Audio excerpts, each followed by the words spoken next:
एक हम अपनी घटना बताएं, महाराज जी आगे से वो ध्यान आ गई। एक हमको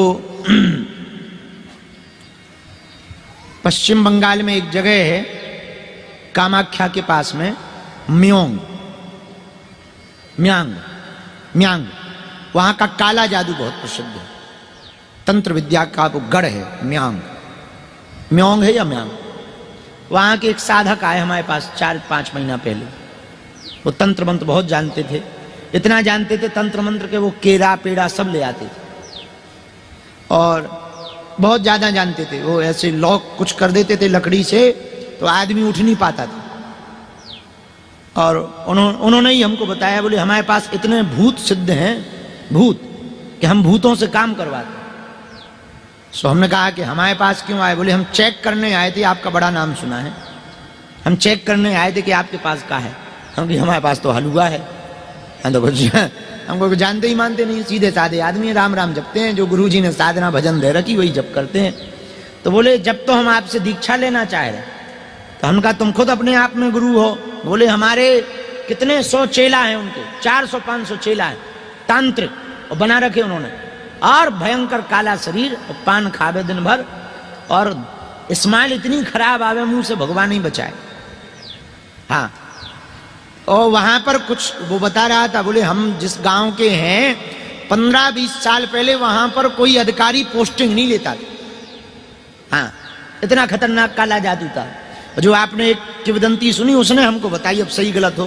बोले हम लोगों, हमारे पूर्वजों के पास ऐसी तंत्र विद्या थी कि मेढक बना देते। हाँ हाँ ऐसी तंत्र विद्या थी। बोले तो कामाख्या के पास में है वो। तो हमने कहा कि तुम हमें क्यों गुरु बनाना चाह रहे? बोले महाराज अब पूछो मत, एक लफड़ा हो गया है। हम कहा बताओ। बोले आप कल दरबार लगाए थे खुले मैदान में जहां दरबार लगता। हम कहा बिल्कुल लगाए थे। बोले आप लोगों का बता रहे थे। हम कहा पर्चा तो बना रहे थे जो गुरु जी ने आज्ञा दे रखी। बोले उसी समय हमने अपनी विद्या चलाई कि इनकी विद्या लॉक हो जाए। और बोले जब हमने अपने देव, उसने कोई अघोरी वीर का नाम लिया। बोले हमने अमुक अमुक वीर है कोई, वो भगवान जाने वो क्या बंगाली भाषा में उसने अपनी बात कही, और उसमें होता है। बोले पाताल भैरवी और फलाना वीर हमने चलाई कि इनके पास जो ये विद्या है, जो ये बागेश्वर बाबा पर्चा बना रहा, तुरंत लॉक हो जाए। बोले तब से वो हमारी विद्या वापस ही नहीं आ रही। तो बोले हम आपको गुरुजी इसलिए बनाना चाह रहे हैं कि वह हमारी लौटा दो। हमने अपने अगल बगल देखवे को नाटक करो या सो। हम कहा भैया भगवान की कसम खा के कह सके हमारे लो सो नहीं आई है, ना है ना हमें पता हुआ कहाँ गई, भगवान जाने, भैया हमें नहीं पता। अब तुम जानो, तुम्हारी विद्या जाने। वो के अब वो रोने लगा। हमको भैया रो क्यों रहे? अरे बोले गुरुजी बाप वापस कर दो, अपनो चेला बना लो चाकर।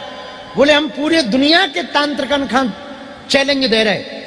बोले हमारे लिए ऐसी विद्या है कि लौट नहीं सका था, हमारी विद्या कभी फेल नहीं हो सका था। हम कहा अब तो हो गई। बोले यही से तो आप हम गुरु बना रहे हैं। तो वो हमसे पूछ रहा हो कि आप बताओ आप करत का हो? हम कहा हम तो कुछ नहीं कर रही, जो है सो मुंह में से वो कह दई। ये बात कह के हम ये कहना चाह रहे, यदि आप सत्यवादी रहेंगे, गुरु पर आपकी निष्ठा पक्की रहेगी, दुनिया का कोई तांत्रिक आपका बाल बांका नहीं कर सकता। उसकी विद्या आएगी तो जाएगी नहीं वापस। अच्छा तो बिल्कुल भगवान साक्षी हैं। व्यासपीठ पे हम क्या झूठ बोलेंगे, वैसे ही नहीं बोले। अब व्यासपीठ पे तो बिल्कुल ही क्या झूठ बोलेंगे। व्यासपीठ सामने है, हमें आज तक पता नहीं है कि उनकी विद्या गई कहां। हाँ आज तक पता नहीं है कहां चली गई। आओ अब वो बाद में वो हमारी दीक्षा ले गए। हमने फिर बाहर में गए, हमने कहा ऐसे लोगों से तांत्रिकन से ना दोस्ती अच्छी हो ना दुश्मनी अच्छी हो, ये चेले ही बनाए फायदा है। हमका सुन गुरु पे अब लौट के प्रयोग ना करना। चेला तो बना ले पर सुन महापाप पड़ेगा। बोलो आप तो चेला बना लो। इतना मुंह बसाए उसको, भगवान बचाए। तब उसने बताया वो ऐसी निकृष्ट चीजें करता है। गंदगी से साधना की उसने, गंदगी जानते, भिष्टा, उससे साधना की।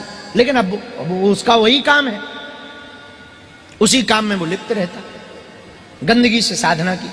इतना मुंह बसाए भगवान से। लेकिन हमें फिर बाद में पता लगा जब उसके परिवार वाले आए, गांव से 4-6 लोग आए, दोबारा आया वो, अभी कुछ दिन पहले फिर आया, दोबारा आया। तो हमने कहा ये एक लोग कौन है? तो गांव वालों ने बताया, बोले इससे कोई बात नहीं करता, खतरनाक आदमी। हम कहा क्या करता? अरे बोले पागल कर देता, कई घरों में पागल कर दिया। ऐसा खतरनाक आदमी है, कोई इससे बात नहीं करता है, बहुत तेज, ये जो कह दे वही होता है। हमने कहा वाह बहुत बढ़िया है। तो हमने कहा अब तो ये हमारा चेला है। तो वो फिर दोबारा आया, बोले गुरुजी अभी तक नहीं आई है। तो हम कहा भैया वो बहुत लंबी चली गई, हमें लगा पता करो कौन से देशन में गई है। हमने उसको उपाय बताया, हमको और तो कोई उपाय हम जानते नहीं, भगवान से क्षमा मांगो। हमारे एक सन्यासी बाबा है, उनसे क्षमा मांगो, परिक्रमा करो, नाम जप करो।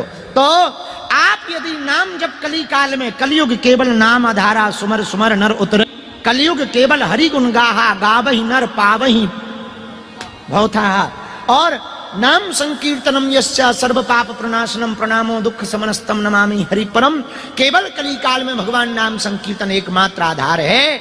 यदि आप लोग सत्य बोलोगे, सत्य पर चलोगे, व्रत का पालन करोगे, नाम जप करोगे, दुनिया का कोई तांत्रिक मांत्रिक, हम आपको आज अपनी जन्मभूमि में बैठ करके शपथ लेकर कह रहे, आपका कोई बाल वांका नहीं कर सकता।